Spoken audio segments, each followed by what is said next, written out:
No dia 5 de novembro de 2015, portanto há 4 meses, o Brasil e o mundo viram-se diante da maior tragédia ambiental do planeta.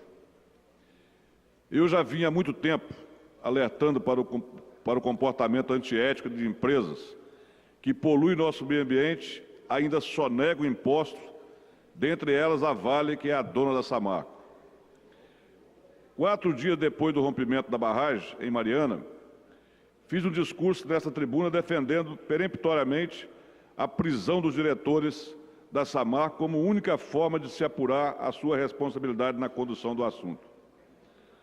Dado ao imediatismo, o ineditismo do acontecimento, próprio das autoridades ficaram, em princípio, sem saber como agir em relação à reparação dos danos e à responsabilidade da empresa. Enquanto isso, senhor presidente, a Samarco ganhava tempo para fazer o que agora se sabe que ela realmente fez. Por solidariedade, a sociedade estava se mobilizando para socorrer as pessoas afetadas pelas consequências daquelas irresponsabilidade trágica, quando eu discursei aqui nessa tribuna para defender que, em vez da população e do poder público, que tinha que estar à frente de amenizar as consequências dessa tragédia, era a Samarco.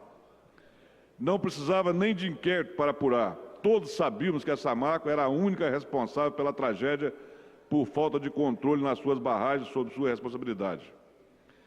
E por ser um episódio que transcende os limites estaduais, apelei ao Ministério Público Federal para que entrasse imediatamente em ação e colocasse não os diretores dessa empresa responsáveis na cadeia. Situações como essa somente se resolvem com cadeia, para que essa quadrilha de empresários irresponsáveis que destrói a vida de pessoas. Quanto ao tempo, o Rio vai demorar para recuperar a sua vida, se é que algum dia vai se recuperar. Hoje, 4 meses depois, em Colatina, a população ainda não tem confiança de usar a água do SAI captada do Rio Doce e distribui depois de tratada. Foi naquela ocasião, no dia 9 de novembro de 2016, que propus aqui nesse plenário a criação de uma comissão de representação de deputados para acompanhar as consequências do mar de lama da Samarco e da Vale sobre a população capixaba na área de abrangência do Rio Doce. Foi um momento extremamente importante, porque marcou um posicionamento desta Casa e, embora eu tenha sido proponente, abdiquei de presidir a comissão e indiquei o deputado da Vitória. Senhoras e senhores deputados, numa reunião nesta Casa, neguei-me a sentar-se à mesa dos representantes dessa empresa assassina. Muita gente veio falar comigo pedindo para que eu amenizasse o tom dos meus discursos contra a Samarco, mas eu não me calei. Não precisou muito tempo para que viesse à tona as provas de que eu estava certo quando pedi a prisão dos diretores dessa empresa, que matou toda a vida do longo do Rio Doce e na sua foz de regência. Ficaram falando, não precisa prender os diretores, precisava sim. A prisão preventiva, um instrumento legal para evitar que os denunciados interfiram na produção das provas ou constranjam testemunhas. É por isso que a Operação Lava Jato está sendo bem sucedida, através do trabalho harmonioso do Ministério Público e da Justiça Federal e do juiz Sérgio Moro.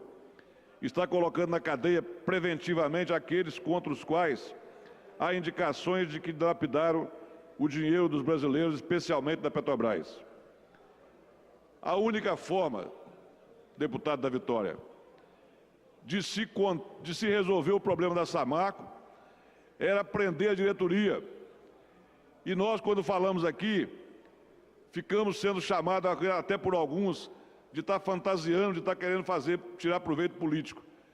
Mas a Lava Jato só dá certo porque o juiz Sérgio Moro prende e evita que quem estava solto possa interferir na prova. E a Samarco mostrou isso agora, a Polícia Federal mostrou que os diretores da Samarco soltos, eles manipularam e conseguiram enganar até a Polícia Federal ao desmanchar as provas que condenavam a empresa pela responsabilidade do ato que praticaram.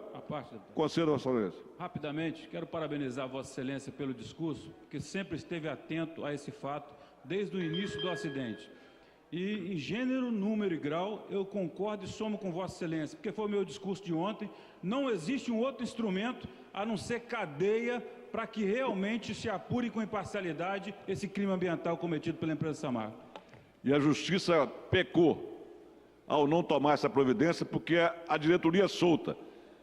Manipularam toda a prova e agora vai ter dificuldade de fazer comprovação para poder receber os danos causados e para poder punir uma empresa que matou várias pessoas, que ainda não se sabe o número correto, lá em Mariana, e continua ainda até hoje, tornando o Rio Doce inviável diante da responsabilidade dessa empresa. Senhor presidente, eu quero considerar meu discurso lido, porque são de 11 laudas, e eu gostaria que considerasse ele todo lido.